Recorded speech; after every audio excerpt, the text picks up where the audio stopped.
And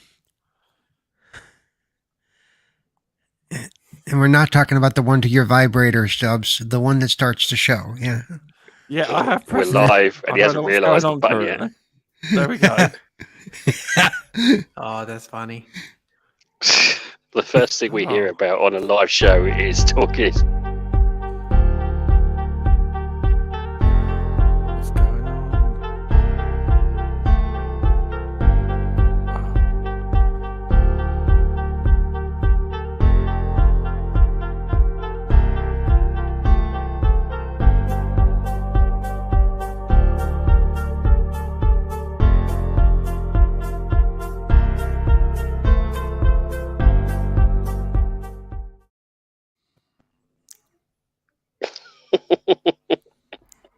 Hello, and welcome to Midweek Gaming once again. I fucked it up again. The good old computer. It's a bag of shit. Wow. It is. My computer's rubbish, and that's why a lot of this happens a lot of the time. But You just put too much load on the hamster. I only use this for content. I don't want to break it. This computer. It's breaking. Again, Midweek Gaming.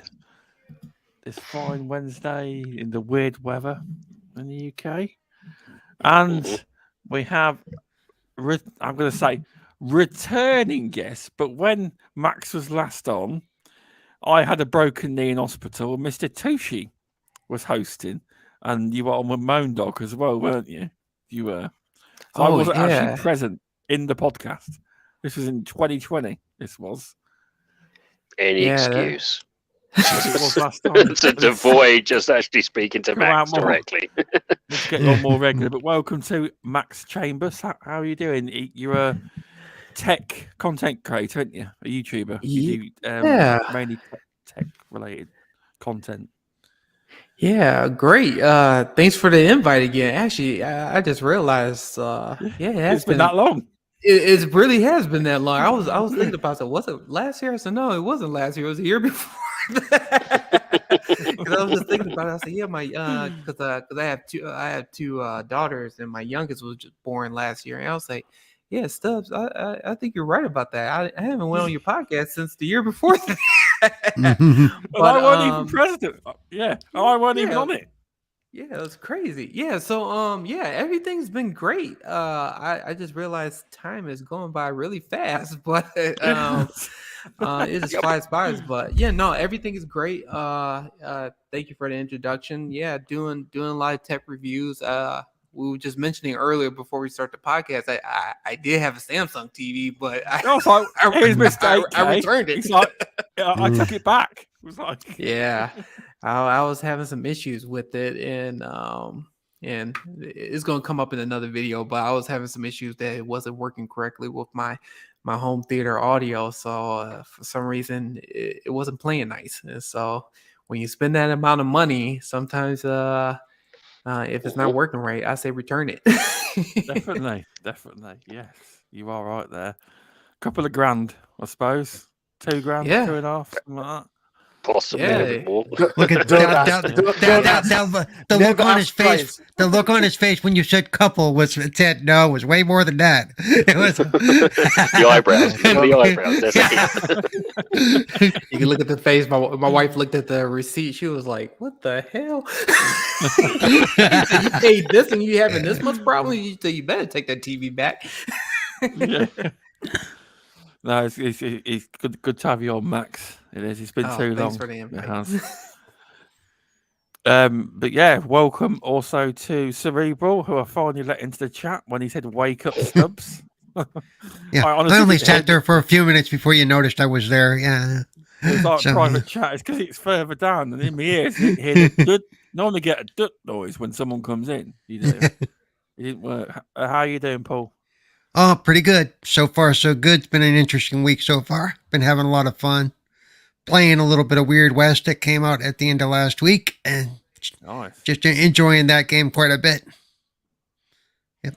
Good to hear. You still playing Tiny Tina's?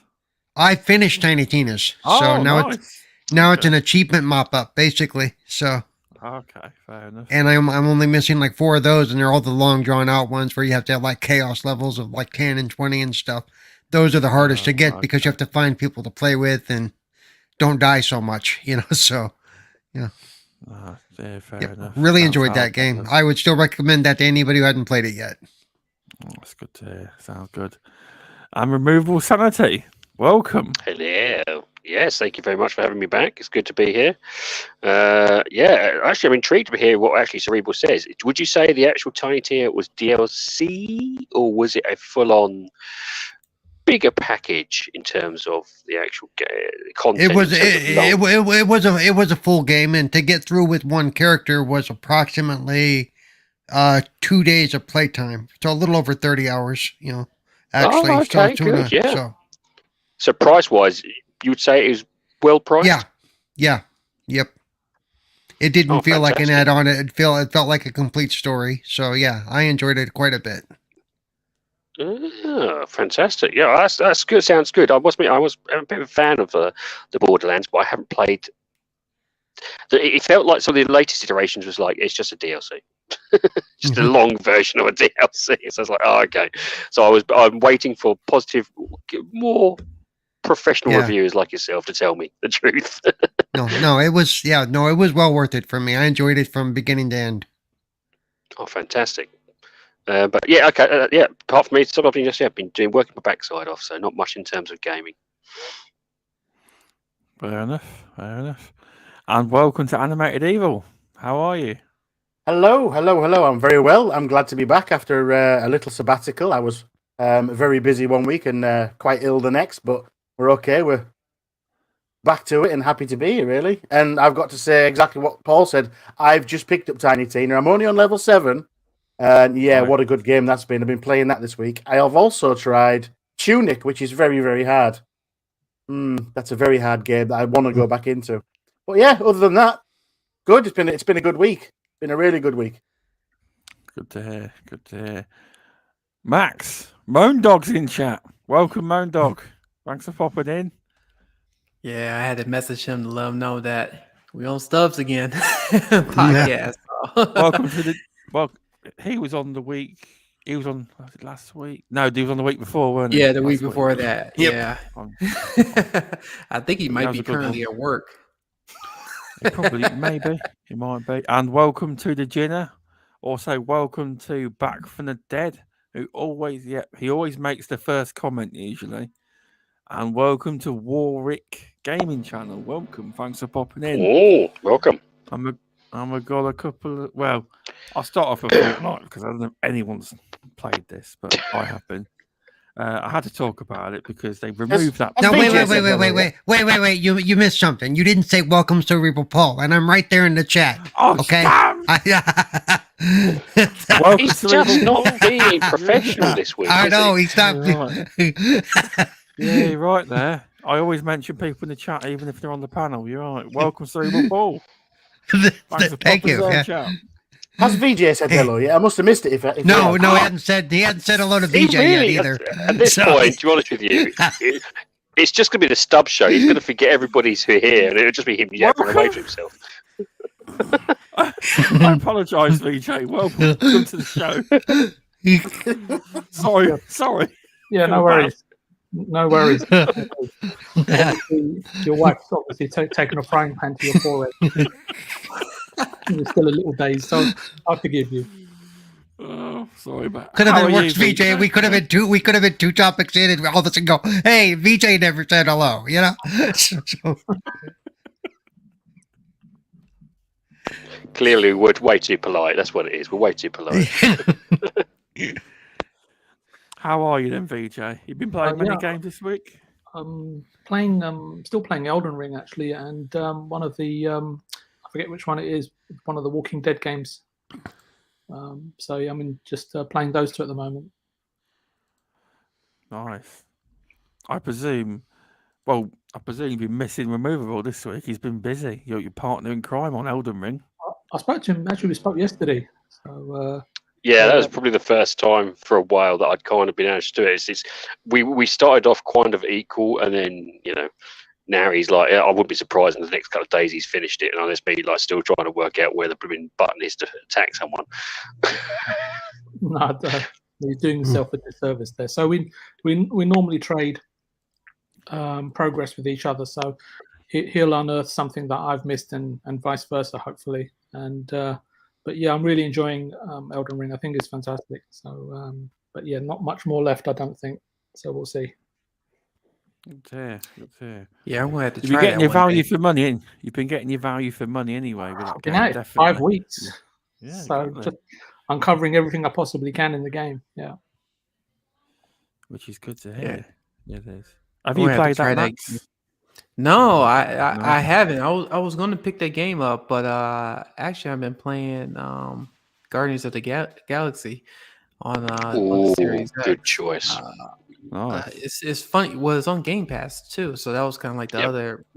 Well, the crazy part is I bought the game at launch. I just haven't had time to play it, and then when I found out it was on Game Pass, I was like, oh my gosh, I just wasted money.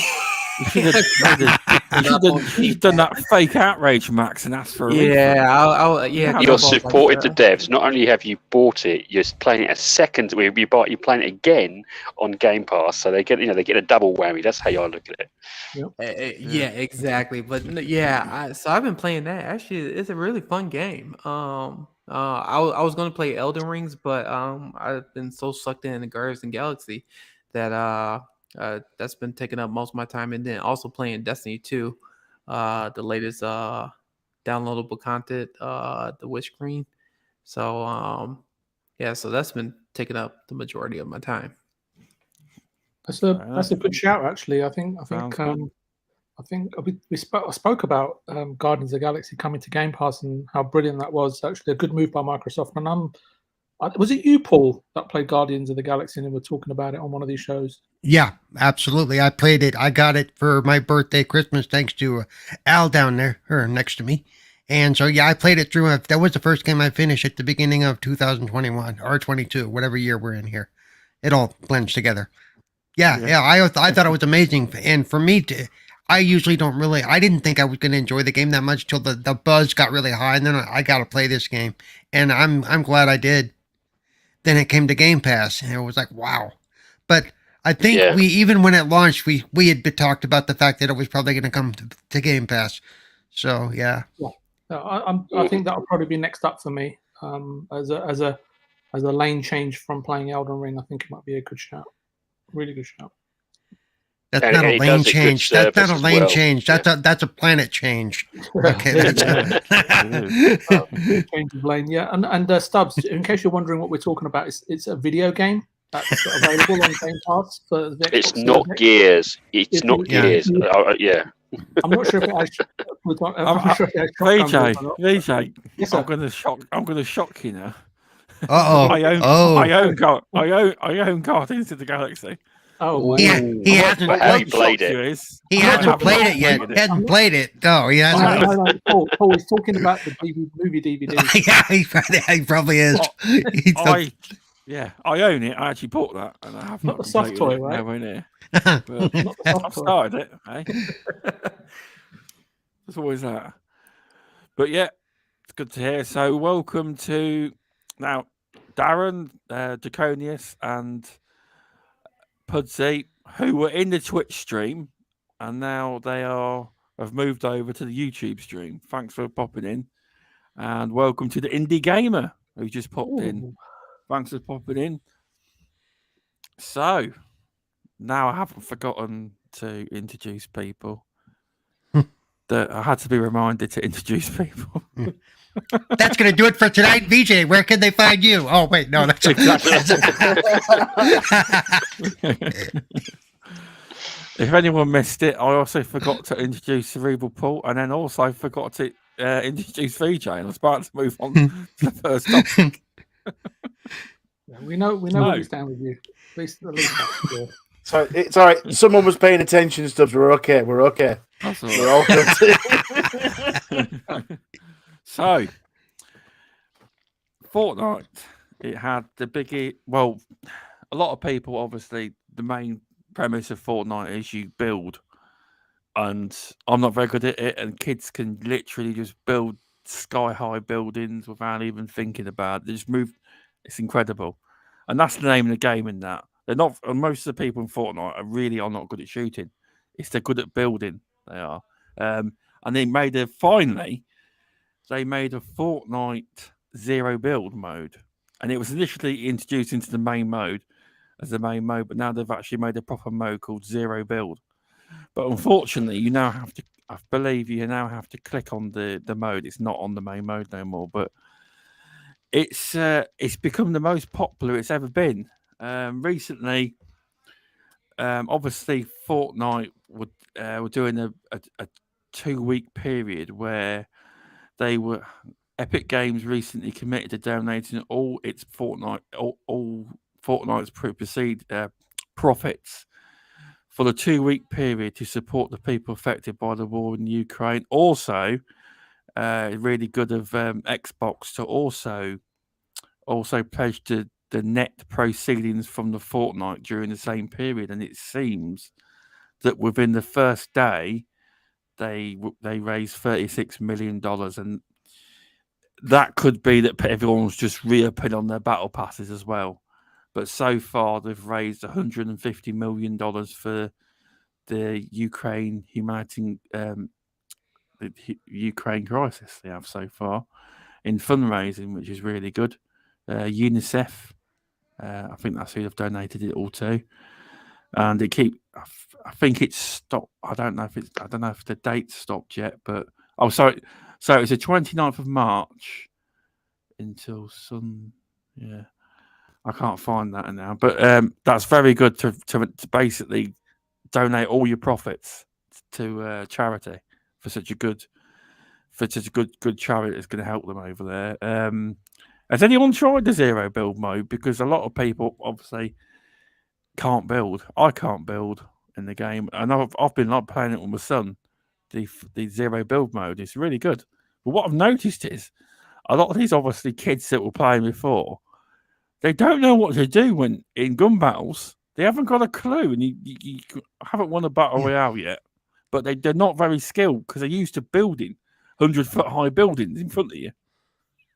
Well, because they're not used to playing Halo. Oh wait, no, that's I'll ask Max straight away as he's the guest, but I know his answer because I DM'd him earlier, and I haven't played that in years. He's like, oh yeah, I think I played Fortnite when it first came out, but since then, to be honest with you, I haven't really been playing it. I like playing Destiny, just like how I mentioned before. I get one game that sucks me in, and is Destiny at the moment. And same thing with Halo. I could play that all day if I can, but Fortnite, I just really could never get into it. I think it's a good game. I'm not knocking them at all, but it was just I just never could really get into it. No, that's fair enough. I just thought I'd ask because a lot of people have. It's basically had record numbers, the biggest numbers they've ever had in the game. It just proves something, that is. I just thought I'd ask. That's all.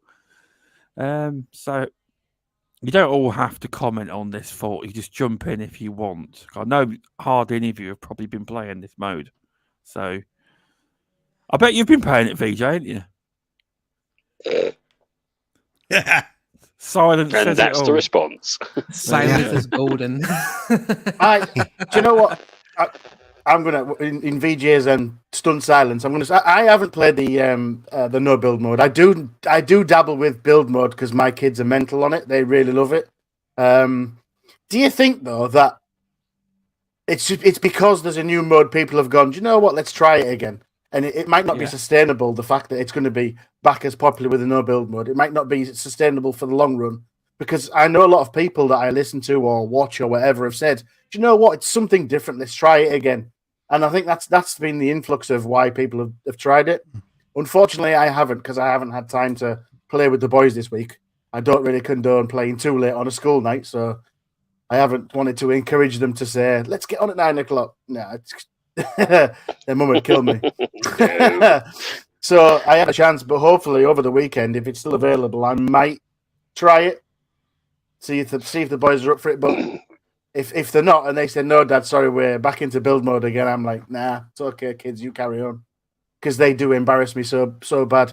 I am useless. I'm at an age now. I'm at an age now where my fingers don't just move that fast. Watching a 14-year-old and a 10-year-old play together on duos on Fortnite is just another thing entirely. How do their hands move that fast? It's like, what are you even pressing? So I haven't tried. We used to be able to do that. Speak for yourself. I don't. Well, I know, but the Sonic spin was easy. It was 3 buttons. Yeah. Do you know what I mean? The Sonic spin was easy back in the day. But no, I haven't played it, Stubbs. But is it sustainable to keep on that track where it's going to be the most popular game mode? I kind of doubt it. It was a thing where everybody had to do it anyway. It pulled in some older players that were gone, oh, let's dabble back. We'll see. We'll see how long it lasts. To me, as much as I never liked Fortnite, to me it just seems like without build mode, it's just another run around shooter. And there's a lot of those in the market. So like you said, I don't know that it's sustainable as a mode. I don't think that's what's going to keep people coming back to it. I think mostly they're going to fall back to the build thing because that's what made it, special and different than every other shooter out there, so, if that was their thing, but, we'll see what happens over time. So, yeah, no, I agree with that. It's, but it is what made it unique. But as you say, it could be just a phase where people, and then that mode drops. The mode is there permanently, whether it stays there. But the main mode, when you load in, I believe they've put it back to building mode. You got to select it now. But you are right, guys. You got to see if it can sustain itself and keep popular. It probably won't, but it was a bit of fun.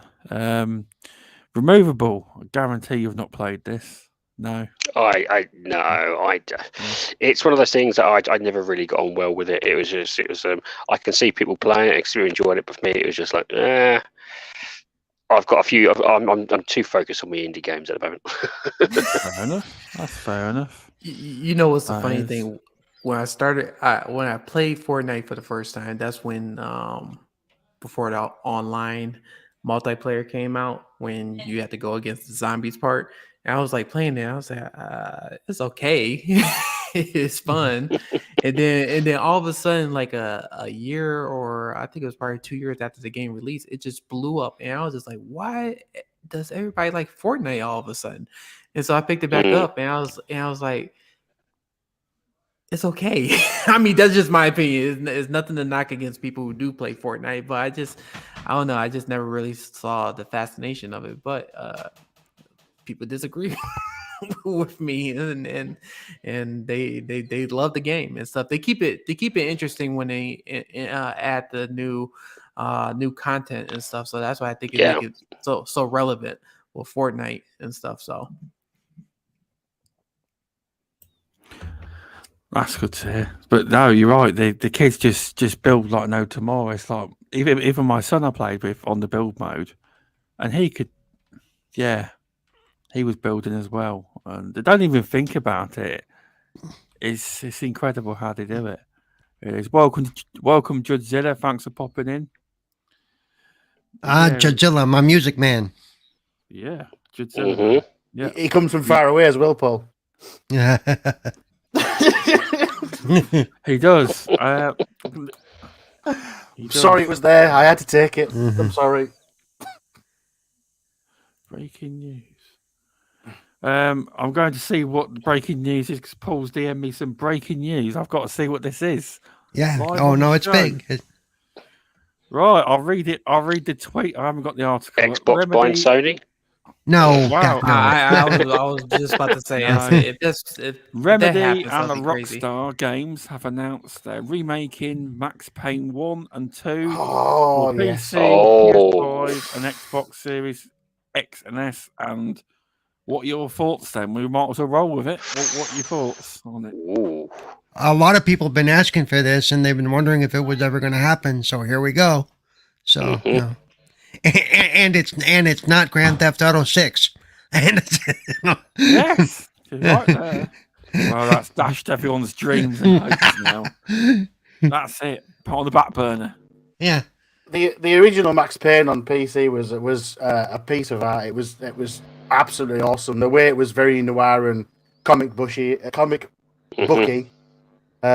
was just, I loved it. I really did love it. It's one of my very early PC games when I dabbled in PC gaming back in the day. I never had a massive PC, but I had one good enough to run the older versions of games. And Max Payne 1 is a standout game for me. If they can hold 100%. If they can hold that noirish comic style, oh, I'm going to love that.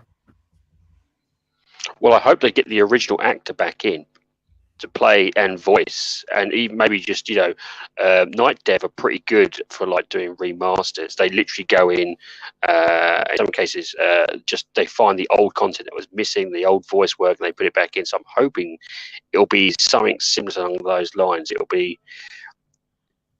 It'll stay true to the ethos, as well as maybe add in a few tweaks, maybe some missing content that was probably put on concept and just put by the side, just for like maybe the newer players to see, and for the older players maybe to see something different.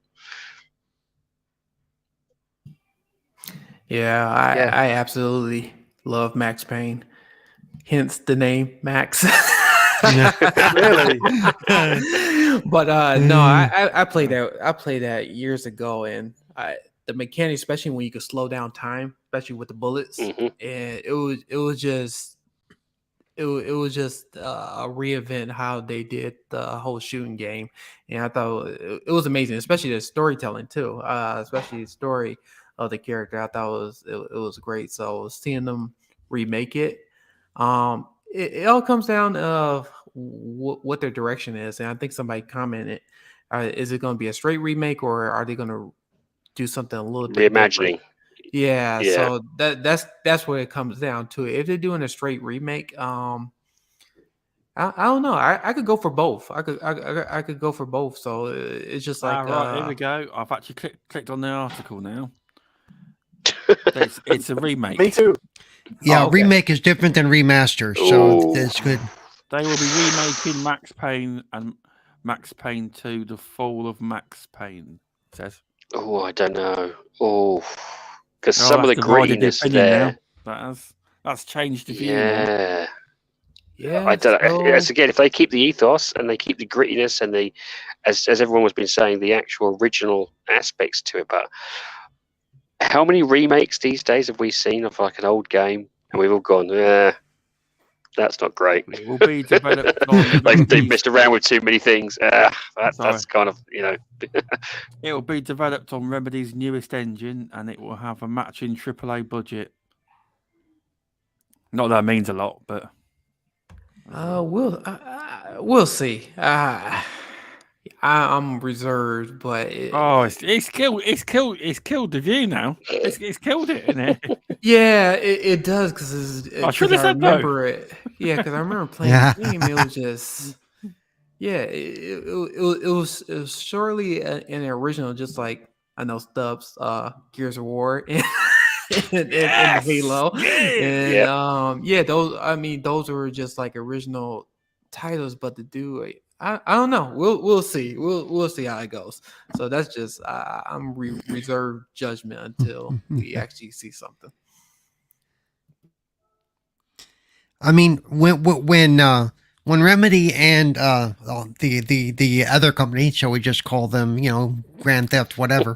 No, when they put their mind to something and they really do it right, they do it well. They do. I mean, look, Red Dead Redemption is a great game. Grand Theft Auto whatever is actually a very good game. It's just, to me, it shows its age. It's a little long in the tooth after 2 generations and almost 10 years, almost 20 years,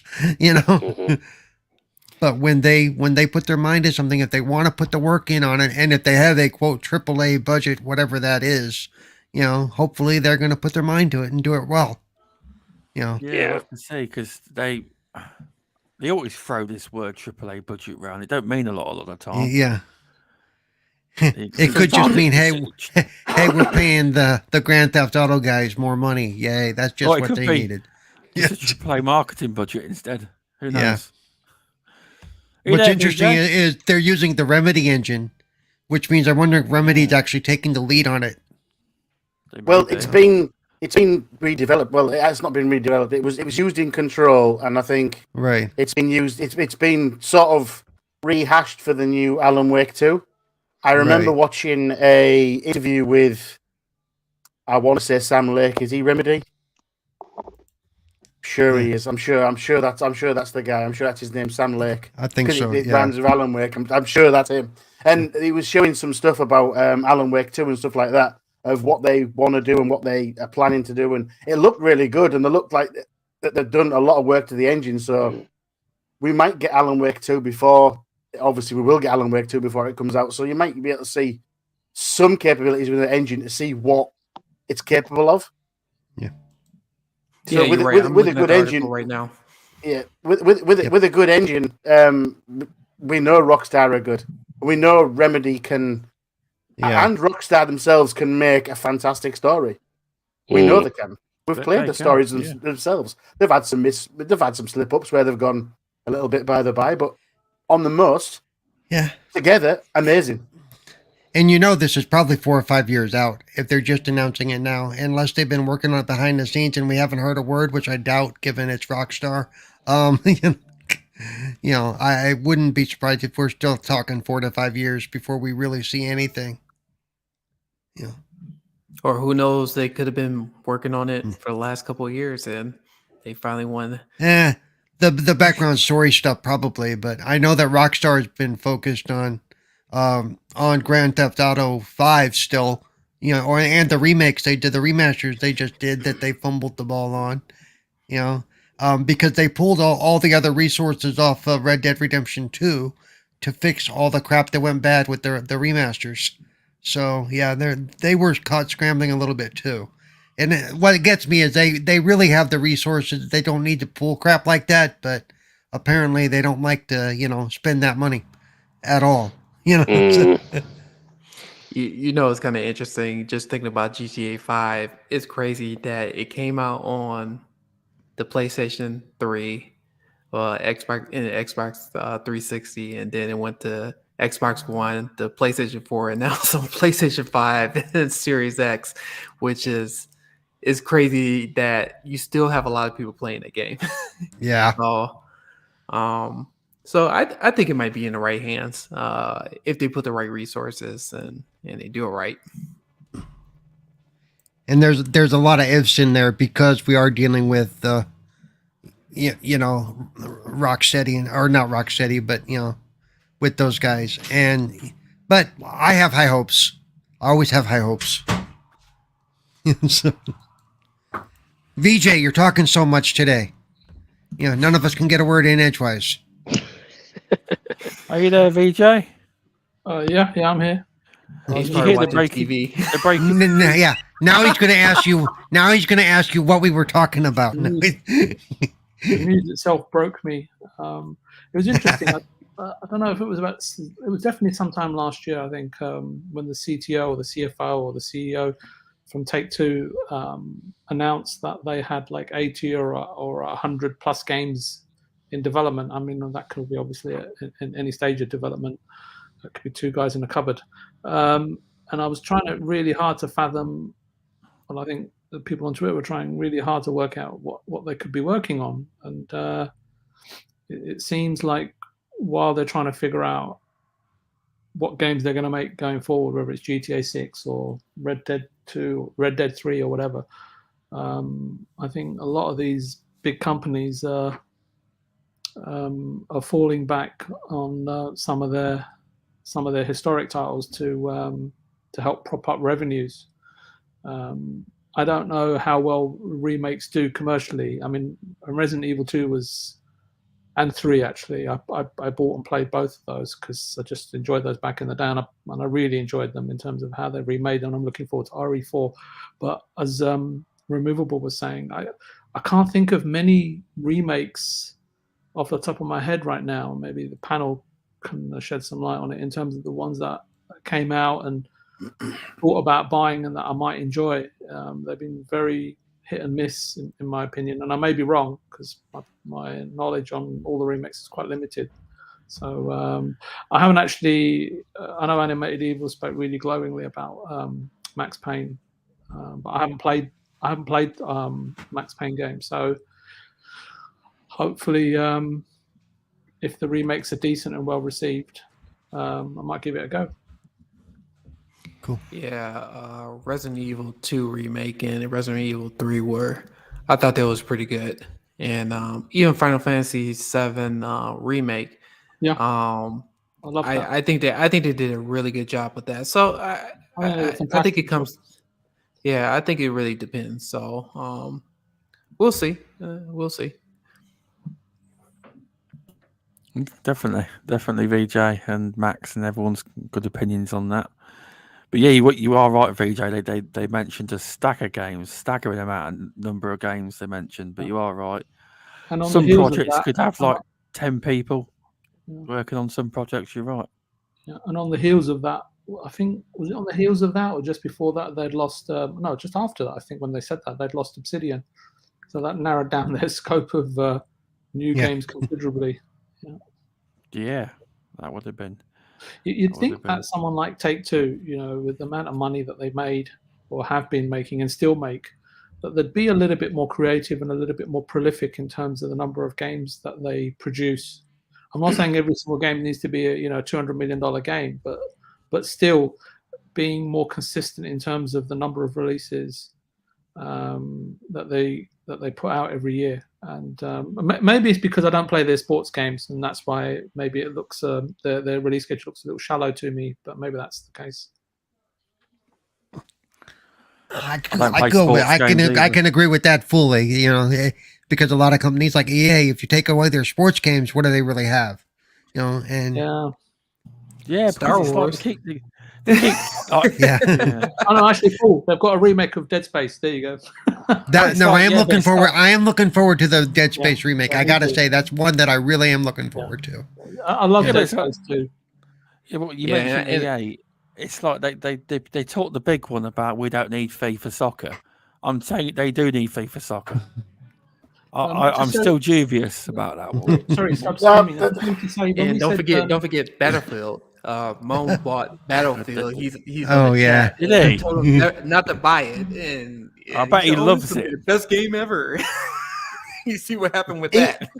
EA are not going to give up the football, but it was the license that was in contention. So it was the name FIFA that they were having to pay double for. It may have to change its name to EA Soccer, whatever, or EA Football. But do you know what? I think they should name it exactly that. EA Soccer, whatever. 2022. It'll still sell, dude. It'll still sell. So it's only the name FIFA that they were going to have to pay double for, which I thought was a bit greedy on FIFA's part. To double How about that though? $1 billion a year or $1 billion for 3 years or whatever it was. Come on. You say that though, but then because the EA is a public company, there's FIFA sitting there looking at their financials, rolling in billions from the game, and you think, oh, well, they're getting it too cheap. I can see why they did it easily. They're making tons of money. Let's call it what it is. EA copy paste European football 2022. But no, you're right. They've changed the name, and most people they just have it all over the TVs, brand awareness, and everyone will still keep buying it. They will. Now, if they lose the FIFA name license, I believe they also lose the use of the actual names, don't they? Because they're tied into those licenses. See, that's the stipulation. They won't produce any of the football teams, etc., inside the league. Yeah, that's the problem for the teams and the players, I believe. But they could cut a deal where they probably use the players and clubs and that separately. Probably, I don't know. But I was just gonna say it's kind of interesting. I'm looking at the chat. Someone mentioned about Silent Hill. Yeah, we got to buy Konami first before we go ahead and do a remake of Silent Hill. Yeah. We're leading into summer showcases, so all the Silent Hill rumors are going to start to roll around now. Yeah. Yep. Every year we go through this crap. Every single year. And Hideo Kojima and this one and that one and here we go again. Oh no. Round and round the merry-go-round. Well, welcome to Tog. Hope you're doing well, mate. So we're going to go into a topic that RemovableSanity dropped into the DM about a game he was excited for. Lucasfilms Games has announced Return to Monkey Island, a follow-up to the acclaimed adventure game series led by original writer and director Ron Gilbert. Did anyone play the original Monkey Island games? Oh yeah. Yes. Yep. Way back in Yeah. the day. So Get it up. I'm looking forward to any of those. I thought maybe Removable was going to want to speak first because this was the one that he, Do you want to go first, Removable, since you were quite excited about the topic? Do you know what I was testing waters to see out of the panel who would be potentially as happy as interested as I am, because I played all of them, even the last ones where they went more animated in that's their aspects. I absolutely am a fan of Monkey Island. It's from the writing, the gags, the grog, the puzzles. They just know how to do a really good point and click adventure that keeps you entertained all the way through. Yeah, just like Indy, it was my childhood, and I agree with him 100%. Yeah, it was. To be honest with you, it's one of the games I don't think many people. If you ask when you was back at the kids, it's like, have you played this? I think 95% of the kids who were gamers had played it or wanted to play it. It was amazing. So to hear that this is going to be another one is coming through, especially by the original writer as well. I'm looking forward to that. And the little clip showed the art style, so I'm kind of that hammers back to the last Monkey Island. So I'm looking forward to it. Yeah, everyone can probably. I'll keep shutting up now because otherwise I'm going to keep cheesing and smiling my head off over it. Sorry, I forgot to mention it's coming out this year as well. That's what they've announced. Yeah. Well, they say this year. How many times we've heard that before? So I'm going to hold off until it's in my pocket. That's fair. well, but the fact of who said it could be that's very much their intent, and they could be that close. I mean, and they could have done the smart thing, and like Bethesda does, they waited till it was close to being done before they said, "Here it comes." That definitely would have been a smart thing, because you can imagine if it's like, oh yeah, it's 2024, and everyone's like, oh, for crying out loud. I mean, there are games that were announced for 2021 that we're still waiting for, and 2020, as a matter of fact, that we're still waiting for. That we're being told every year it's coming, it's coming, it's coming. I was like, oh, okay. As Indie Gamers just pointed out, and Devolver Digital are publishing it. Yep. Yeah, which is and they're a very good publishing company. So they're the ones that just did Weird West. So yeah. Exactly. Yeah, they. I'm trying to think. To be honest with you, it's getting hard now to find a game they've published that hasn't done really well.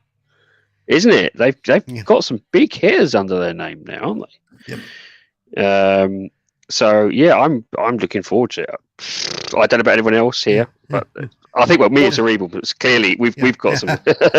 Well, that came out. Remember, the original Monkey Island came out during the heyday that was Lucas Games. You had that's right. You had all those other games that they released to Game Pass last year. Let's see if I can't remember any of the names right now. That's wow. Total blank. It was the one with the motorbike. Oh my god, it was. Yeah, Full Throttle. Gamers, he's typing in chat now. I bet Indie Gamers. It's also Day of the Tentacle. Yeah, Day of the Tentacle, Full Throttle, and then there was the Day of the Dead one that I can't remember. Sam Max? No, not Sam and Max. Where you actually death basically, and you had to go. Grim Fandango. Grim Fandango. That's the one. Yeah. Those if you've never played any of those games, but you want to see what Monkey Island's going to be like, go grab one of those off of Game Pass. They all have humor. They're hilarious. They're great. And they even have a toggle so you can see what they used to look like 20 years ago. Hit the toggle and see how they upgraded them. You'd be amazed how it is weird, isn't it? Yeah. I've done that. I've looked back and gone. For me, it's like Jesus. is that what my eyes are going to end up like when I hit about 80? when you look back at the previous originals. Max, do you want to? Have you ever played Monkey Island? Because I know you got to leave quite soon. I played a little bit of it back. I can say I was like really young. Well, I'm like really old, so that explains it. So yeah. Look, it started in 1990. I want to say because I can say when I was like 10 or something like that. I had a really good time playing it when I was much younger, but I never got back into it, especially when I was playing it on PC during that time. Because I've been more into the RPG Square Enix, like Tomb Raider and Final Fantasy during that time. So, but I did play it. I did have a good time during that time. It's great that they are bringing it back, and it just seems like I noticed a trend with all these developers or these studios that it seemed like back in the 90s, I could say 90s and early 2000s, is now they're making remakes of the same game over and over again. And I just hope when they do bring back Monkey Island, hopefully it still captures that original idea, even though the Monkey Island came out before the 90s, but it would be nice to see if they make it original again. That's good to hear. Do you have to well, go the now, fact that the fact that one of the original writers is involved is a big plus. That's the other thing we're seeing a little bit of. If you're seeing the old school computer guys like me that are pushing their 70s and such, and they're coming back going, "Hey, I want to remake my game," so they're getting the funds together and they're doing it with today's technology. There's one including an old text adventure, one of the original text adventures. They're coming back and they're doing it in graphic form, and it's the original developers. Really? Yeah.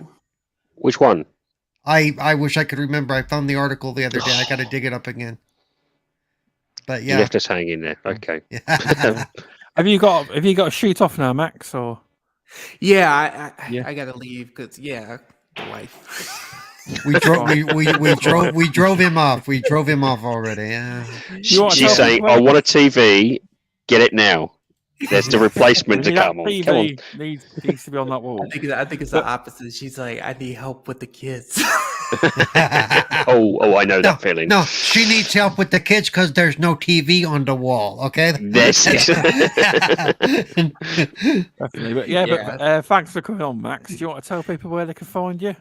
Oh yeah. So I just want to say thanks again for inviting me to the podcast. And everything. So I do have a YouTube channel. Is Max Chambliss. So I do pretty much tech reviews, TV review. I just did last week on the Samsung QN800B, AK television. If anyone is interested in taking a look at that, but not only that was on the wall. Well, it was on the TV stand. I didn't put it on the wall. I didn't want to damage my wall yet. Yeah, you have to find out. You have to watch the video to find out what happened. What happened? Very interesting. Very interesting. Twist. Check out the video to find out. So I do a lot of tech reviews. I do gaming reviews too. Moan, I want to shout out to Moan Dog Gaming. He does a phenomenal review with games, and he does his podcast too. So sometimes I attend his. But if you're interested in tech, go ahead and subscribe to my channel. That's kind of like my main focus because I love technology and I also love video games too. So that's kind of like one of the reasons how Stubbs and I and everyone from VJ to Sandy, that's how we all collaborate, especially when we was talking about Xbox Series X before it even launched. We was all in the Twitter camp and talking about that. Yeah, definitely. You're right, yeah. But yeah, no, it's been fun to have you on, Max. Thanks for coming on. I hope I can come on again. I hope I can stay a little bit longer next time. So talk to you guys later. I hope everyone have a good one. Yeah, thanks, mate. See you soon. Been a pleasure. Have a good matey. Speak soon. All right. Take care. Bye. We really need to get him back on, and this time not wait a couple of years. No, that's my fault. She likes to prompt me more getting guests on. That's the problem. I'm quite bad. I am. VJ, I bet you've played Monkey Island.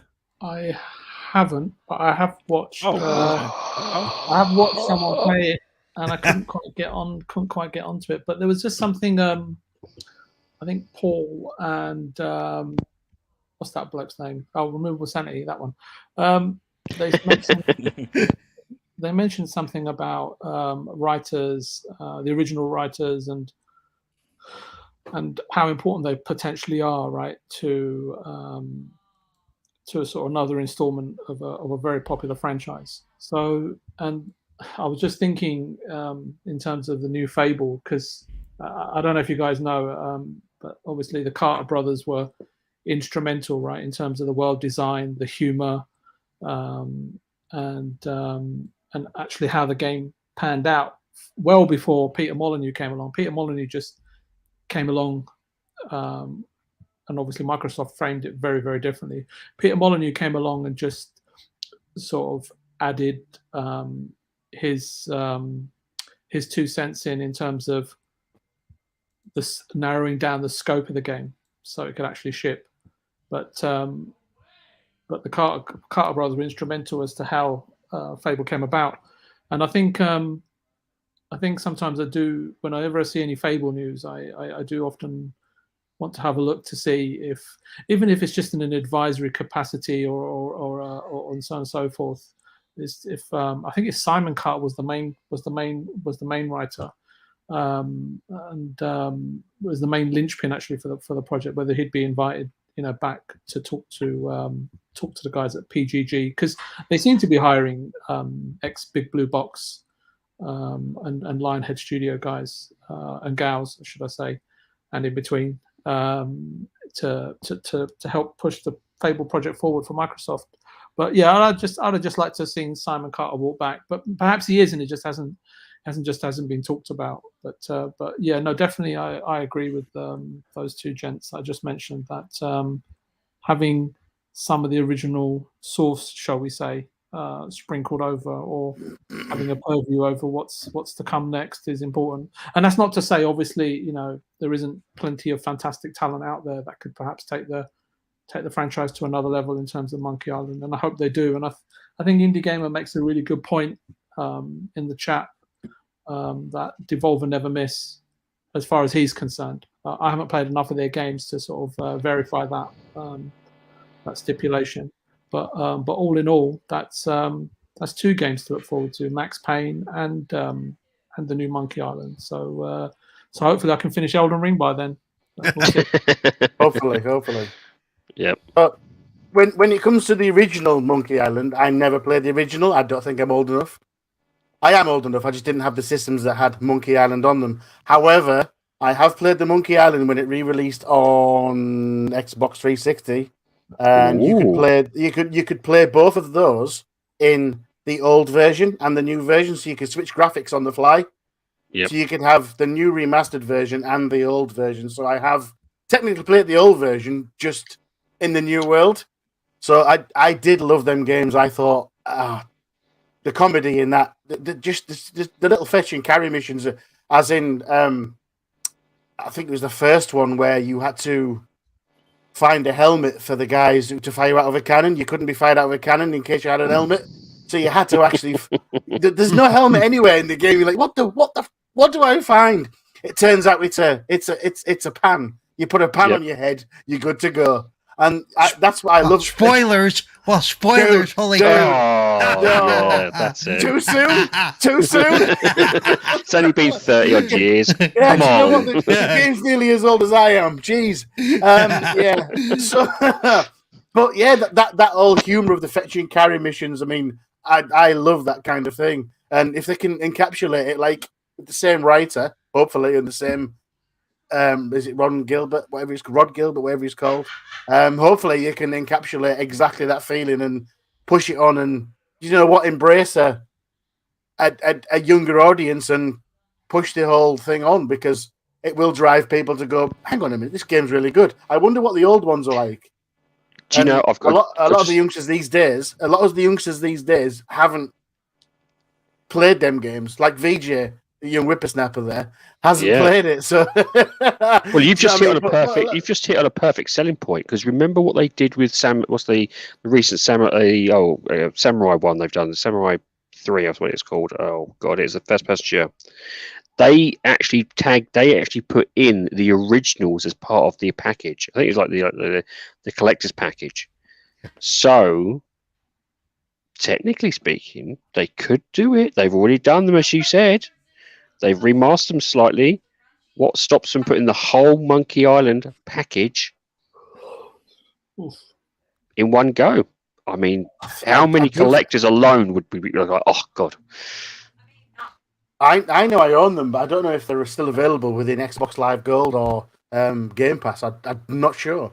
I know I own them. I could download them now on my. I know they're available on my Xbox Series S right now for anyone who wants to try them out, and they are backwards compatible because they were on the 360.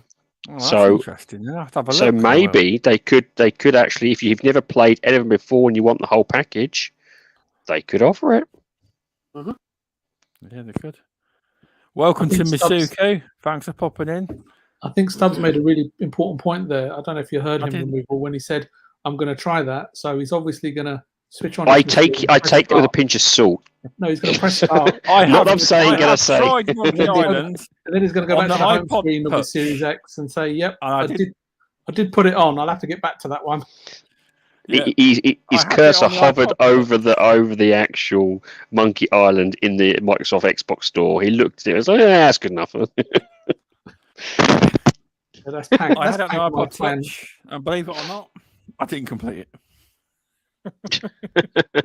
No. Wow. Actually, to be fair to Stubbs could. You have those people, those amazing gamers who've got the million achievements.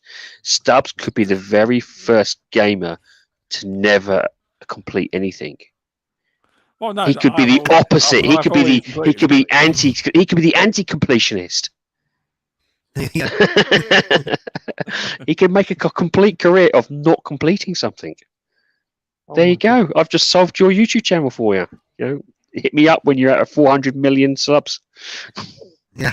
Yeah. Watch Stubbs start another game this week that he will never finish. Yeah. People would watch it. People would watch it. I'll get back to Horizon Zero Dawn now. Finish WrestleMania. I was going to say, I think that many subs removal is going to require quite a few reincarnations. Well, yeah, me and Mr. Beast are going to team up, so don't worry. The anti-completionist, Pudsey says. Yeah. It's an easy title to get. Yeah. Yeah. I do want to add. I've just had a thought when somebody. Darren in the chat said he wants Broken Sword to come back, which is another fantastic point-and-click adventure series of game. Yeah, they're very, very good. But coming back to the sort of the hilarity of Monkey Island, have any of you guys played the Deponia series? If you haven't, it's very much in the vein of Monkey Island. It does make absolute fun of itself. They are point-and-click adventures. They are available in on the new systems and stuff like that. I think they're Xbox One titles. I think I've got all 5. They're called Deponia. They are very much like Monkey Island with the sort of hilarity of how they treat themselves. They're completely stupid, but brilliant in the same vein. So if you do like Monkey Island, I would suggest checking them out as well. Mm-hmm. Have you played them, Removable, the way you were agreeing? I haven't. No, I'm intrigued because it's one of those things. If they've got that same vein, that same humor, I'll be intrigued into looking into that. So I probably will have a little scoot around and see if I can put something in my pocket. No, you did that many reviews and you got Elden Ring. You won't have time to play that. Busy man, you are. It's not the fact that I haven't got time. It's the fact I've got too much work and children to deal with. Family life is taking over a hell of a lot of it. And eating food. Well, food normally just pot noodles come in whenever I can try and fit one into me. Animated is probably well aware of the long-term hours that get thrown around in some of our industries, and it's just like, ugh. after about a 12-hour shift, just the last thing you want to do is probably get into another mouse and keyboard situation. Yeah, it really does. It really does. I was up until we had a disaster at work. Not I wanted to talk about real life, but I started work at 20 to 9 one morning, and I ended up being sent home, working from home till 1 a.m. the next morning. It's like, really? It was just, I'm sick of seeing us 2 screens. I'm just sick of seeing screens. And that's the problem, isn't it? It's like look, my hand's already in a claw. I don't want to go back to my own house and put my hand in another shape of a claw. Yeah. Oh, bless it. However, we digress. I do apologise. We do. We digress there. Isn't there a particular subject I think Stubbs dying to try and get onto, and we're trying to avoid it as much as possible? Gears of War. Oh, There's been no Gears of War confirmation, sir, at all. However, possibly Gears of War 6 hint. So the Coalition released a trailer, a video package called the Cavern, if I'm saying it right, cinematic test demo on the Unreal Engine 5. It looked absolutely incredible. To me, obviously, the thing that was most interesting to me was how long the Coalition have actually had the technology for. They have had the technology a lot longer than we all thought they had it. Because apparently, I've got them up here. So there's a little bit here. So how long have we been working with the Unreal Engine 5? We've been working with the Unreal 5 engine for over a year since early access, staying up to date with latest code, experimenting with content, and running lots of internal testing. This has empowered us to provide early feedback to Epic as a AAA studio with deep Xbox and Unreal Engine experience. Now, this is the important point, which took me by surprise. Was this question they got asked? How was your experience in transitioning from Unreal 4 to Unreal 5? Overall, it was very smooth. It only took us about 2 weeks to get the team switched over, and that's what surprised me. As of now, our full studio has transitioned to UE5. The Alpha Point demo, which we showed at GDC last year, was originally built in UE4.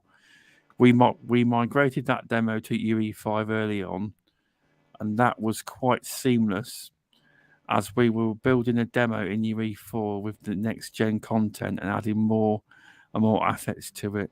It was really starting to bog down and run slowly, but once we brought it into UE5, it snapped to life immediately. We never looked back now. It looks incredible. The demo. I'm not going to say if it's Gears of War, but it bloody looks like a hint of Gears of War. But there's been no confirmation. But it looked. I don't know if any of you lot have got a chance to check it out. But what are your thoughts about it? We don't have to say if you think it's a hint of Gears of War. Just it looks really good.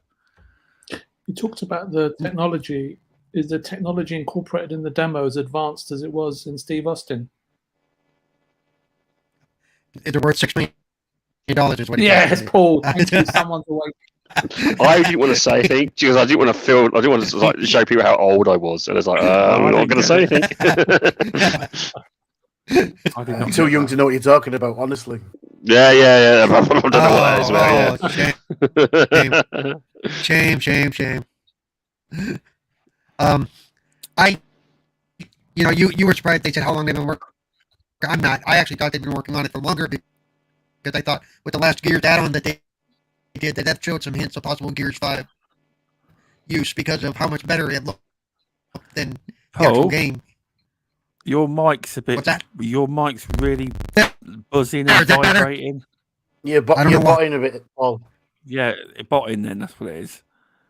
I don't know why, but let me hang on. My roommate might be doing something. Hang on a second. Yeah, they need to retune Steve Austin's voice box. Steve Austin, Stone Cold Steve Austin. And no, don't worry, Darren. I'm not There, going is to that better? spoil WrestleMania for you. Yeah, is that better? No, it's still botting at the moment. I'll give it a minute and see if it levels up. It's I'm not sure fine. about It's fine. Get off of Pornhub and you'll come back to life. I'm not on Pornhub, I'm sure and my throughput should Not be that you nothing know of. A friendly pest. Welcome to a friendly pest, and welcome to Misuko. As I can't remember if I said welcome. So while Paul takes a minute didn't. just to. I was There you back. go. Oh, There you I go. see. Yeah. Am I back? Am I That's bad it. there? Yes, Now then. you are Yeah. back. You are back and Yeah. sounding beautiful. There we go. Yes. All right. So where was I? Oh, as far as how long they've been using it, I thought they'd been using it longer. I thought that the last add-on they did for Gears 5, what was it called? The DLC that everybody loved. I can't even remember. I thought that was UE5. Yeah, that it one. wasn't. Yeah, so did I, because they had come so far and how well it looked and how well it played. So I'm actually surprised to hear that they've only been using it since after that. Though some of the tools may have been available to them before that even as well, before they had the full suite. So yeah, I'm not surprised at all that they and I've heard from other devs that the transition has been really smooth actually. So which is a good thing, and that explains why they've been able to transition some of these games relatively quickly. I think the main reason we're still seeing some of these delays is because, working remotely and COVID, and until that goes totally away or they get used to it, and I hope they never really get used to it, because I was watching another podcast where they said the collaborative process, part of it is being in the same space together sometimes, to work on stuff. Now, I don't know if you want to watch this one, Paul, but there's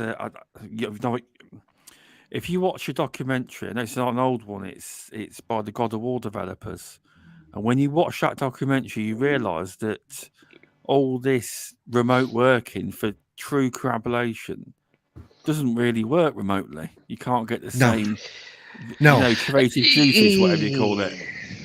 You can't to a point, but it gets slowed way down. The process gets slowed way down. Yeah, I think also in fairness, it also depends on the person. There are people who don't sit well with Zoom calls in terms of the connectability and the in terms of that good relationship over a Zoom, and there are some people who will just excel on a Zoom call. right. So it can actually be a little bit down to the team. I know I've got at least some of the people I work with, they're actually kind of introverts in real life, yet they have come alive almost the complete opposite through a Zoom call. Because they don't feel that pressure, that societal pressure thrown on them, whether inside the office.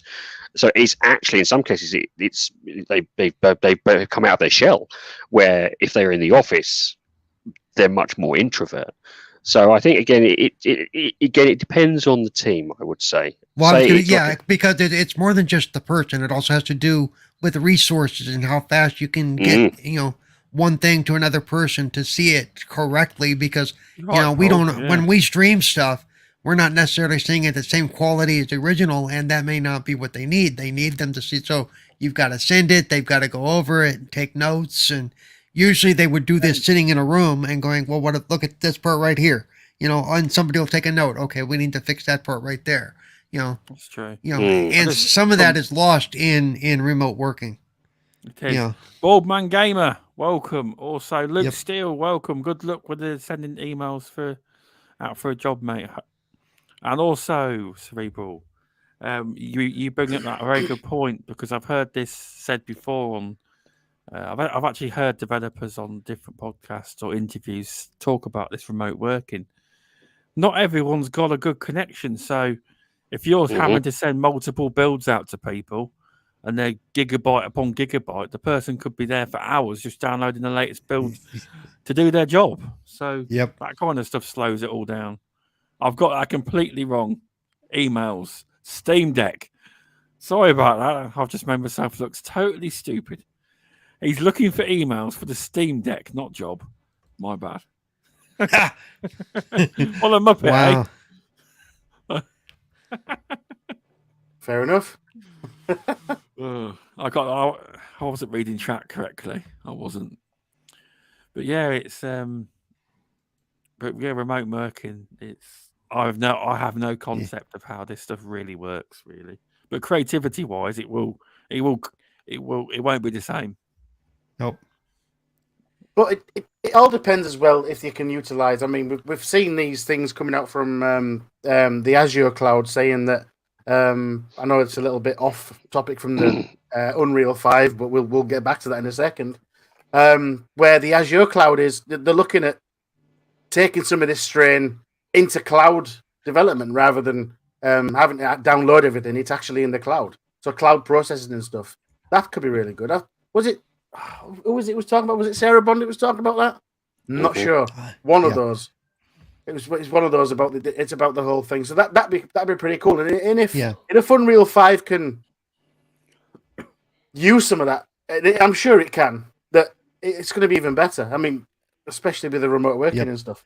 Well, part of it is with stuff like that is can you have multiple people working on the same build at the same time without crashing over each other?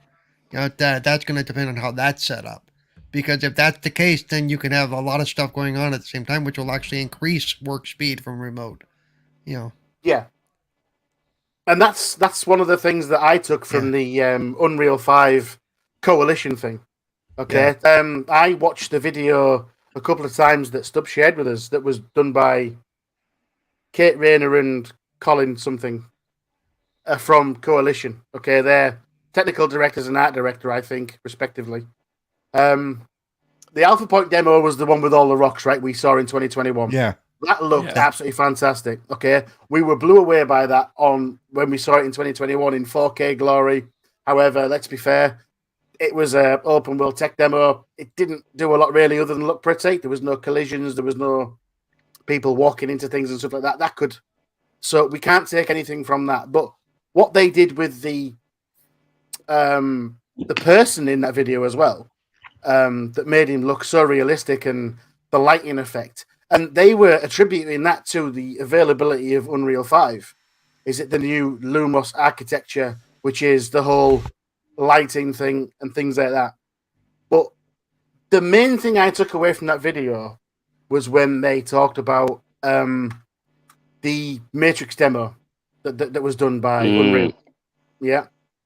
And the fact that the guy was saying that it's great to see what the next generation of visuals are going to look like, and do you know what they were trying to push themselves, and it was running through Xbox, whether it was through a cloud or Series X's or whatever, or lots and lots of X blades. Who knows? It doesn't really say it was running through one specific X Series X. Do you know what I mean? You don't know. Just in the demo, it does state. A Blu-ray running through Xbox doesn't mean it's running through Xbox. The Xbox is actually running it. Yeah. It doesn't. It could be 1,000 Xbox Series X blades running that at the time. We don't know. We can't take that away from it. So we don't know what the processing power was behind that.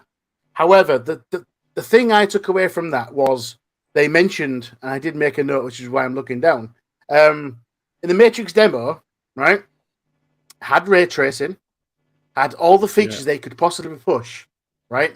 It was on the Series X, but it also was on the Series S, exactly the same, including ray tracing and all the features on both consoles. I played it on the Series S and it looked absolutely fucking fantastic.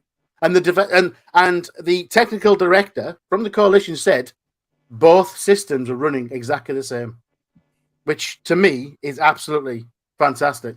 For both of those to be running exactly the same is just amazing, because not all games do it now. I've been playing Tiny Tina's Wonderland, right?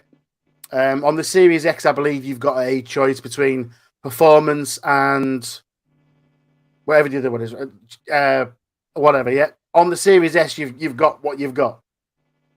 So there is right now, there's a disparity between the two, which is fine. But for that tech demo to run on both systems equally with ray tracing, just because it was utilizing Unreal Engine 5 is amazing in my eyes. Absolutely amazing. Do you think that was a hint of Gears 6? Do you think that was a scene from it, or do you think that was just a play around? That was a play around, I think. Because he is wearing a suit. He is wearing a suit Coalition the cog would wear. That's all. That's only Right, that's all but I think part of that might be because those are the assets that they have on hand. You know, and part of it could have been, let's take our Engine 4 assets and plug them in Engine 5 and let's see what works. You know, that it may not have necessarily been a hint of anything, just using what they had available to them. Yep. You know? Yep. I think really, Stubbs, that he basically said what he should have said was, you know what, we had some assets and we were fucking around to see how far we could push it. That's what he should have said, because that's what they did. They just pushed. They had some assets and gone, let's see what we can do, baby. And do you know what? That's all we can ask from developers. Exactly. Just push it as far as you can, see what happens. And I don't think. Will Gears look like that? I don't know, because think about it. There's a lot more going on in a full game than a tech demo. There's always going to be. True. It's never going to look the same, because, remember the like I said, you've got no collisions, and that's the simplest of simplest things in game development. Collisions. So when one thing bumps into another, that's if this is this, do this. You've got your ray tracing, you've got everything else, you've got the other elements. One software attacking another software. You're just jumping. Collisions. I think you said collisions is one of the biggest besides ray tracing that comes up in terms of memory. Cerebral animators will probably know me more about that. It depends on the amount of collisions on screen. To be fair, it depends on what's doing what, and if you've got obviously two enemies colliding into each other to do something within a game, obviously they bump into each other. It's just a single collision. However, if you've got a guy running through a crowd, it's 1,000 collisions. If you got it just expands over that. Actually, when you have two characters actually running into each other, it's actually multiple collisions at that point. You have the collision of the arm, the collision of the leg, the collision of the body of each character. So yeah. Yes, I was just trying to simplify, Paul. Yeah. I mean, you could for the non-techies out there. It depends where you put your collisions. You could put your collision on your finger end. Do you know what I mean? Yeah. And then there's five there. Look at hair particles. Do you know what I mean? There you go. 5,000. Bam. It depends on your collisions and what happens to it, and then that's without physics. So I was just trying to simplify with 1-on-1 versus 1 versus 10,000. The collisions going on in the background. So I kind of demo is never going to be. I judged that demo against Hellblade 2's, where they actually did say it was it in-game engine. Now they don't say whether or not it's in-game engine with some extra power behind it or anything like that, but they say it's in-game engine. I think it was the last Hellblade 2 trailer was saying it. Yes. That is in-game. Yeah. So I put it against that one. So and to be fair, both of them looked exceptional. And I'm hoping it does come out to be that sort of the next standard. But I think if we've learned anything from Generations, is they never really find out how much they could push the actual hardware and software until it's almost that generation of console is over, isn't it? Yeah, the One X kind of got gypped at that point because the One X generation was incredibly short. Yeah. Because it was kind of a in between generation fix, you know. So and it was good. I actually really, for me, that was a really good console. I've still got it, and I tell you what, I had the Scorpion edition. It's like, do you know what? I did feel it got slightly shafted. It's one of those things that is still a powerhouse to a degree. It's okay. It's not as powerful as the Series S, but it still keeps really well up there. You know, it still keeps a really good system. I think it was just as you said. It was one of those things. It's like. It felt like it's an answer to a challenge rather than this is really where we're going to push the tech, if that makes sense. Yeah. It's all gone And quiet. silence. Yeah, I know. That's really. VJ, have you seen the tech demo? Because Darren was quite concerned. He was asking if you were actually on the podcast tonight. In chat. I think I'm in alignment with Animated Evil. I mean, tech demos are what PR pieces, and they're represented to offer future promise. And I think Epic have said it, and it's a smart move by them. You know, well, it's not a smart move; it's common sense, really, just to make the Unreal Engine 4 forward compatible, really, and compiling code from the previous engine. Epic had said in their a year ago on their first announcement that compiling code from previous engine games that have used the previous engine would be a matter of pressing a button. And obviously 2 weeks is a very short period of time, but obviously it seems like that they've kept to that promise. The problem is, you know, in terms of, you know, will games look like that? Won't they look like that? It all depends on the game that's being conceived and the budget. Because at the end of the day, I think it's the CPU, right, that's going to carry the game forward. And, you know, whether your game's going to render at 4K and 60 versus, you know, being at 30 frames per second, and they're going to use some sort of interlacing system, right, to get the game to look like 4K. It all depends. And, you know, whether it's, you know, a large open scale world with, as Animated Evil was talking about, collision maps.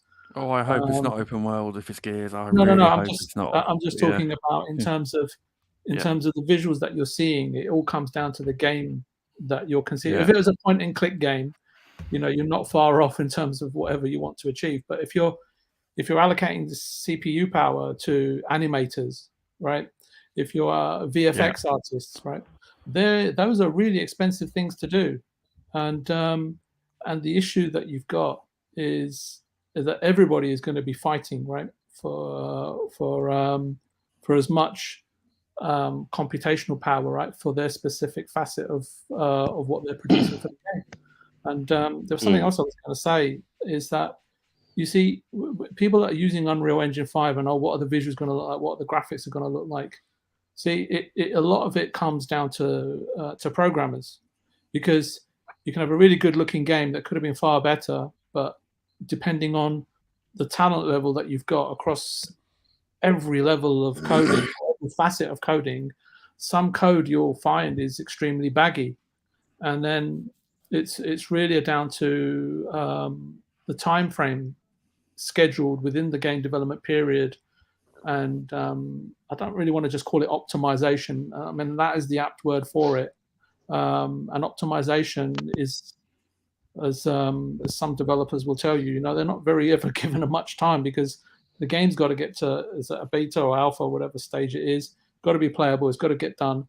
And when it's not optimized, you get something like Cyberpunk at launch, right? Because what have they been really doing? You know, it's for the last year, is optimizing the engine and the code. So I don't think production schedules are going to decrease. I don't think every studio has got the budget to produce fantastic visuals, right? I mean, those assets that I think that we see in the demo, perhaps stock assets you can buy, and the fidelity that you're seeing. And again, you know, you're talking about what the game will look like in the future.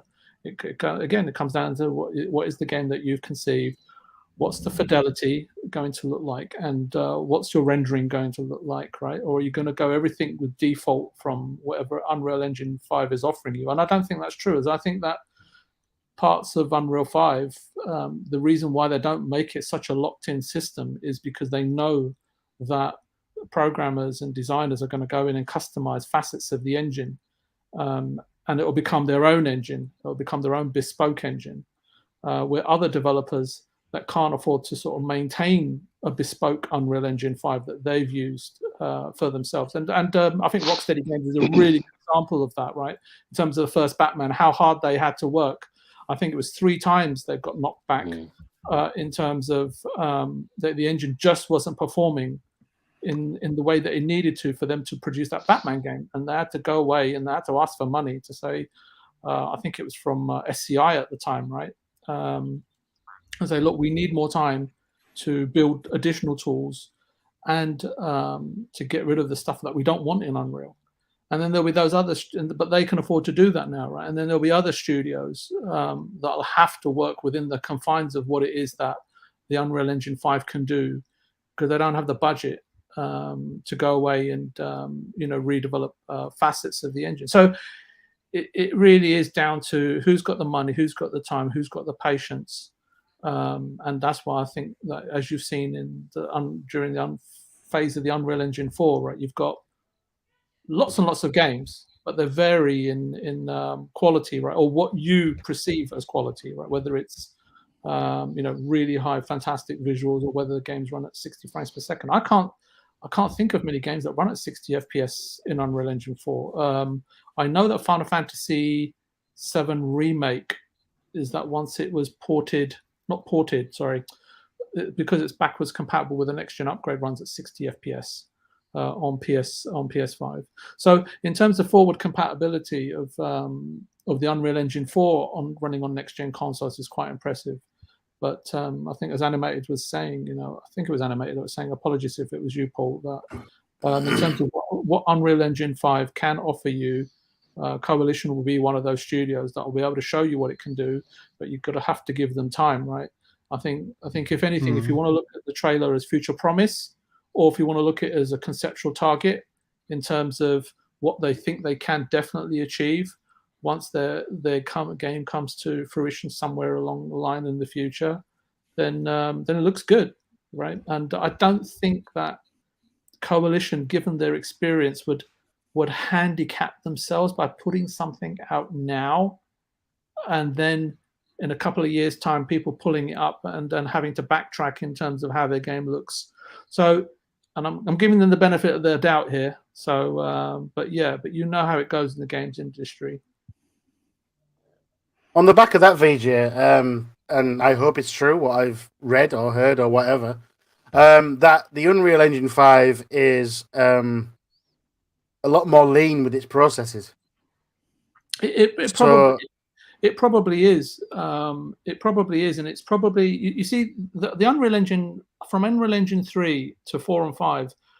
What it was, I think Unreal Engine 5 was still very much coder led in terms of any other division within, in terms of facets of the building for the game. They would design something, fix it, then they'd have to stop and then give it to code. And I think that what Epic have been doing is making sure, I think Paul might have been talking about this a couple of 2-3 episodes ago, but where the tool sets now are so much more empowering for the other segments. Everybody else but code, right? Yeah, but you still need coders, but you're not as heavily reliant on them in terms of iteration, if that makes sense. In terms of the iterative process, and that's from here to here. Well, I've got to get a coder to do that, schedule that in. Is that no? The designers can do that once they're ready. They can give it to the coders, and that's fine. We'll go ahead. I've moved him from here to here, but can you make him do this in the meantime? And do you know what that if that is available in UE5, then it will streamline games. It will make them game productions that a little bit quicker, not massively so. I'm not saying we're going to take 3 years off a 5-year game, not at all, but valuable weeks, months, and whatever off certain people's rosters can only be an advantage. And I think with that freedom, more developers and more artists might be able to have the freedom to just do that little bit more. Hopefully that's where we're at. I think Animated. What you're going to see is that, say there's normally traditionally $100 million for a game. Let's just say for argument is $100 million. So what you said is potentially that $100 million, maybe 10 or 20% of that may have been allocated to coding or to doing different parts of the game which weren't sort of allowing for more creativity, more iteration time, and so on and so forth. But that money, and I don't know if it will shorten development time, because I think that from the public's point of view, I think Sony said something interesting in terms of Spider-Man 2. Is it that it's going to be, well, they're repeating themselves, because obviously the first time it was probably a lie when they said that the Miles Morales was built from the ground up, which I don't believe. And they're saying that Spider-Man DLC 2 all the way. fidelity will be something, you know, something special, or whatever the words were, the PR talk was. So what I think will happen is that when you're actually creating an asset for a video game, whether it's a dustbin, a lamppost, or a lead character, I think the level of fidelity and the time it takes to actually create those models, I think artists perhaps might be given more time or more leeway, because I think as consumers, when we look at this demo, we'll look at the graphics, then, you know, they are far, is it higher resolution visuals, right, than we can expect. And to create that asset just takes that much more time, if that makes sense, right? Absolutely. Yeah. So I think that, I don't know if the timing will produce, because I remember, like, you know, this is 10 years ago, right? A lead character would take about 6 weeks to model, about a week or two to rig, and then, you know, and then it's got to get set off for animation and so on and so forth. And so you'd have a proxy model, you know, like a basic, you know, a white box model, and then or grey if you prefer, and then the character designer would then go away and spend 6 to 8 weeks, you know, creating the final model. And I remember even Square Enix had they take up to 6 months for some of their their lead characters. Can you believe that? So and I think that with, as I was saying, with the public demanding, well, not demanding, but expectant of some games to really sort of stand out visually, and it'll just take artists that much more time to produce whatever it is that they're being tasked to produce. I think that's about right. So, but I'm happy for anyone to step in and you know, sort of add to that, or just throw it in the bin. Pretty Anyone much else? nailed it, VJ. You have, really. Well, yeah, that's about it. What else can we say? Yeah. I don't know. I wasn't feeling that well today, so I don't know if I'm not as coherent. No, or you're on cohesive with point. my words as I normally You am. are.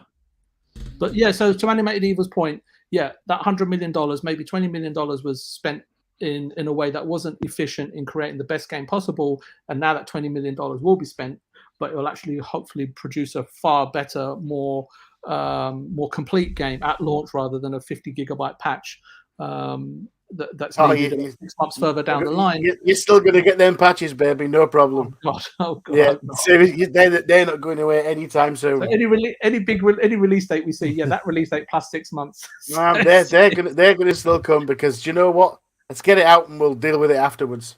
Yeah, it's just easier. It's just easier than finding every single bug, and it just gives the developers that much little bit more time to go. Do you know what? In the last 3 weeks, we found this shit. What do we do? Do we stop it or do we patch it?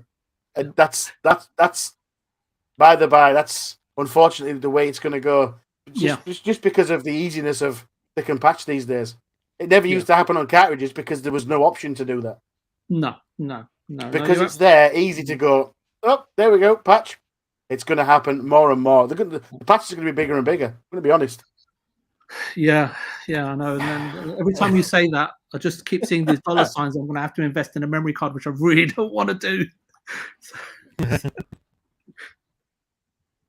No, but yeah.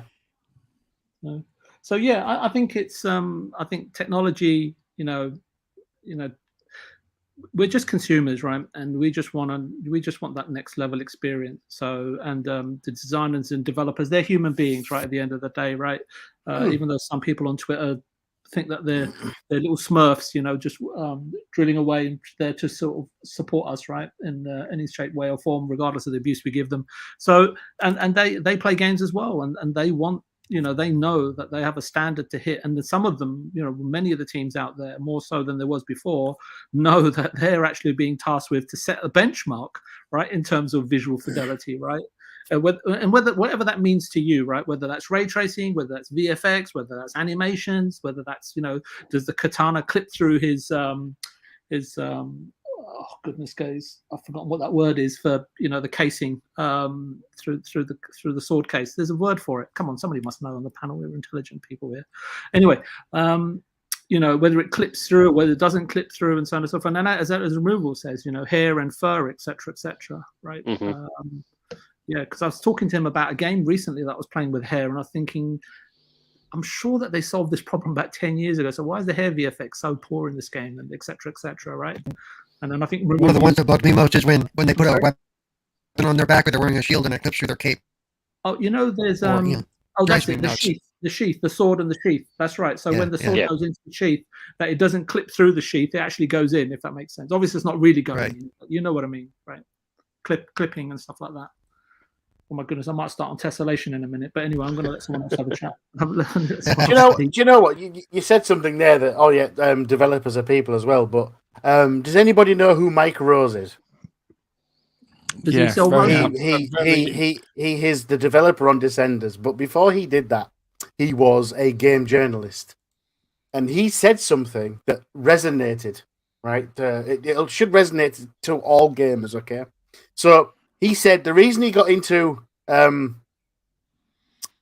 game journalism was something along the lines of, and don't quote me on this, what he said, but he said something similar along the lines of, if you can't develop a game, get into a business where you can take down the people that develop games, right? And that's what we do as gamers. We can't develop a game, so all we do is shout out and say, "You're shit." We can't do it. We can't do it. None of us game. There's several people that are gamers and stuff, but do you know what? It's jealousy all the way on Twitter. All that. Oh, you're shit. Do you know what? Step in a mile in another man's shoes. They can't do it. That's why they're angry. That's what it is. And that's what Mike Rose said. I went to journalism because I couldn't develop games, so I went into an industry that took down game developers. And that's what we do on. That's what a lot. I say we. That's what a lot of people do on Twitter. That they call out these game developers and send them all these horrible messages and stuff, just because they're so jealous that they can't be doing the same thing themselves. And this is why I think this is why, and again, I'm going to slightly derail, but not at the same time. It's why I think some of these.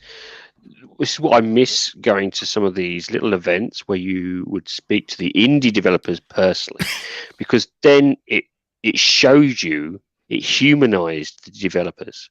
It's very easy to see someone on a blank screen and just go off on them. When you speak to an indie developer, when you speak to a developer and you see the struggles and hell they have to go through to get something done, then you probably realize it. You probably realize, like, oh yeah, that was probably a really shitty move to do. That was when you realize, it's like, I think if someone has ever worked on a PC, you've always had the one boss is like, surely it's just a button press. We've all heard of it. Yeah, not everybody realizes. I mean, did you see the tweet yesterday by one of the guys that was the head of the development of Halo Infinite? Said he's finally going to get to go on a family vacation, going to take some time off. And somebody tweeted a response that said, "Well, didn't you get that when you took a month off after Halo Infinite?" And he basically, and because he pointed it was after COVID, it was the first family vacation they're actually taking. And he didn't like name the guy or anything, but he said, "Don't do that." That was his response, was, "Don't do that." You know? Yeah. Because and this is the thing, you don't appreciate the stresses, the hell, the in some cases the professionalism. If animated are probably very similar to myself in this, where sometimes it's like you want to get a task done. It's like it's 1 a.m. Do you know what? I'm going to finish that task done. You've got to get it done, see it through, and you just do it, even though it's not expected, because you want to get that task done and sort of thing. Sometimes it's the professionalism of trying to do these things, and all of it takes a toll on your body. All of it takes a toll, and I don't think enough people see developers, I wouldn't say as humans, but they don't see the humanity of developers enough. And that's why I feel sometimes these little events where you can actually speak to the person directly will help educate people, if that makes sense. I don't want to be condescending. Do you know what? I mentioned earlier that I ended up spending, we had a disaster at work. I ended up spending till 1 a.m. with some IT people within a Teams call, and I was on there till 1 a.m. There was me and 8 other people in that from across the globe, okay? And this issue had stopped a £25 million contract in its tracks. £25 million a year, right? This issue stopped it in its tracks, yeah? Wow. So I'm sat there. I've done 13. I'm at 14, 15 hours, and I basically said in front of these people who are well above my pay grade, I said, "Look, is there going to be a solution anytime soon? It's 1 a.m. in my time. The contract is stopped. All right. Is there going to be a solution? No, we can't think of this solution. We don't know what's going on." I say, "Okay, right. I'm going to say, can we call this and stop it right now for all of our sakes, and we'll reconvene at 8 a.m. in the morning?" And it was a case of, do you know what? The 25 million contract be damned. We couldn't think of. We'd all been there for hours and hours and hours, and me, a lonely little doing what I do, was a case of, dude, just if you can't find a solution, let's reconvene. Sometimes the downtime rejuvenates the problem. Sometimes the decision has to be said and said, look, and I'm sure this happens. I mean, it was an IT issue that none of us could solve, but it was solved in the next morning within 15 minutes of everyone coming back on. I know what the issue is. Do you? Yeah, let's do it. It was it was actually fixed before I got to work the next morning. So, but these things happen. Did any of the people that I work with across that hundreds and hundreds of people that I work with say you made the wrong call in calling that meeting to an end? What did you want? There's only me. It's not even my job to do that. But there I was. Clearly, you want a bloody pay rise. You saved the day, mate. No. It's not. It wasn't that. It was, if I didn't do it, nobody else would. Stubbs. That was the issue. Okay, it wasn't my job. It's not my position. I won't be properly remunerated for that. However, if I didn't, nobody else would. That's the problem. Sometimes it's easier to pick up, do it yourself, because it means it won't be a problem for you later on down the line. Yeah, exactly. So. Did the directors of the company phone me up the next day and say, "What the fuck did you think you were doing?" No, of course they didn't. They just went, "Yeah, fair enough. It's fixed. Well done. Are we done? Yeah, let's move on. Let's move on. Yeah, that's it." Here's the next 20 problems you've got to deal with. and I can imagine within game development that happens more and more. It really does. When everyone's sat around the screen and someone's at the last slice of pizza and you're thinking, "I can't work out why this code's not working." Should we try again tomorrow? Yes, and unfortunately that happens, and you cannot call anybody out for that. You can't, not at all, because you know what, they're doing the best. And to be honest with you, they've already put this. Most devs I've spoken to put their bodies through hell. They go the extra mile regardless. They push it anyway to try and get these things done properly. 90% of them, 99% of them, I would say, are so professional. They try their hardest to get things done quickly, efficiently, and sometimes, as Matt said, it just doesn't work. And so, and it's very easy before you know it. You haven't taken a holiday for a year. I've done it. I haven't taken a holiday for 3 years straight in one sitting. And I'm not in game development. Sometimes it's just like, you know what, we need to do this, and it just snowballs, and before you know it, time's gone. So I think as I said, sometimes you just need to try and humanize the person. And I think if you was in that situation, as Animated alluded to, if you sat in those steps, would you have done half the stuff they're dealing with? Would you have pushed yourself as much as they have? People forget that. Yeah. My last full week's holiday was in June 21. Last time I had a full week off work. June 2021, people. How about that? Yeah, I think, to be honest with you, my boss keeps was that because you were on lockdown, or was it an actual holiday? No. That's the last time I booked a holiday because I was tired. A full week. I've had days and here and that, and I've had 3 days and 2 days. But the last time I looked the other day, the last time I booked a full week's holiday was June 2021. Was it for the bank holiday to extend that weekend a little bit? Probably, yeah. No. I know a lot of y'all. I know a lot of y'all over there do that because you have those 2 bank holidays at the beginning of summer and at the end of summer. We try, but Yeah, Yeah. but sometimes knowing our luck like it is for me, it's like, oh, we've got a deadline, and because of those 2 bank holidays, we need it done before. And so you're like, bollocks. It's more of a case of all your staff are off bank holiday. Would you like to work someone needs to get this stuff done. Go on then, I'll do it. If they want the time off, I'll do it. Yeah. Yeah, the deadline's still there, you know. Hint, hint. Yeah. Yeah. So, any more topics, Stubbs? Before we have digressed a little bit. No, I think For the we'll better, leave it though. till another week. We will. But it's been a good podcast tonight. It was nice to have Max on. Hopefully we can get him on again in the future with a bit longer time. But yeah, it's been a good show tonight.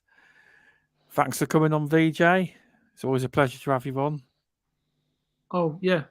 Cheers, Mr. Stubbs, and thanks for having me on and all that. And I think it's been a while since we've had Masuko on, so it'd be nice to get him back on at some point. Yeah, that's a good point. Yeah. I will sort that out. I will. Yeah, and just tell him to talk about all the games he's not played and see if he can tally up with you. But no, and his artwork. He's way behind you, tragically so. He's way ahead of me. Yeah, you're way ahead of me. Thanks for coming on. So, Animated Evil, it was great to have you back on again. Yeah, had fun tonight. It's been a couple of weeks since I've been on anything. It's been a couple of weeks since I've done anything on any of my channels and everything. So yeah, anything related. Yeah, indeed, it has. It has been a couple of weeks. So I'm back, baby. I'm happy. It's good. Thank you for having me. Yeah, thanks. It's been good. RemovableSanity, thanks for coming on. It's always a pleasure to come on here, and thank you so much for even putting up with me. And of course, a big thank you to the other panelists. They always make me smile, especially animators. We missed you, buddy, for even if it was a couple of weeks. But I appreciate. I know what you've been through, so I'm like, I can hear those 10 or 11-hour shifts. You're like, oh, thank you. So I fully appreciate it as well. But it's good to have you back, matey. It's nice to see you. Hope you get some gaming time. That's all I ask for you. That's all I ask for you. You get some gaming time to yourself. That's all I want. That's all I want, dude. That's all I want. But no, thank you for having me on again, matey. Much appreciated. Yeah, it was good. And Cerebral Paul, thanks for coming on. Oh, always a great time. Always great discussion. Always great to find out what games you haven't been playing. It's a trending. It starts trending. I know. Yeah. You can find me, of course, at Twitter, CerebralPaul1. And if you go to my pinned post, you can find all the other places I am all week long at all the different places. You can tag me and find me. So there you go. I made it easy and short now. So there you go. Woohoo! Yeah, thanks for coming on. Yeah, and also Plastic Platforms with my co-host. Let's get this right. Centurion 307. It's back this Monday. Do you not know who you do it with? Yes, I do. I think you're faltering, aren't you, matey? 1307. If you're listening, he knows what I'm like. Wow. We will be back Monday, 5 It's not a p.m. Beverly Hills BST, zip code, you know that.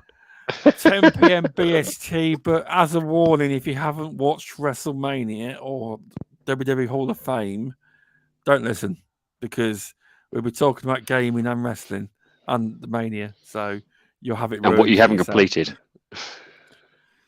So if we get to anything about gaming, we should do. And also, there's no midweek gaming next week because I'm in London, away for a few days for my dad's birthday. So he's having tea at Buckhouse with the Queen Mother. Yeah, that's what it is. Yeah, he's down the red light district. And then the week after, we will have Bolt. And the week after, we've got. I need to bring Prince Andrew into this, is there? Gamer as a guest. We have. What Prince that's Andrew? good. Yeah. We have. So yeah, I will see you all on Plastic Platforms on Monday. You probably all won't come, but it don't matter.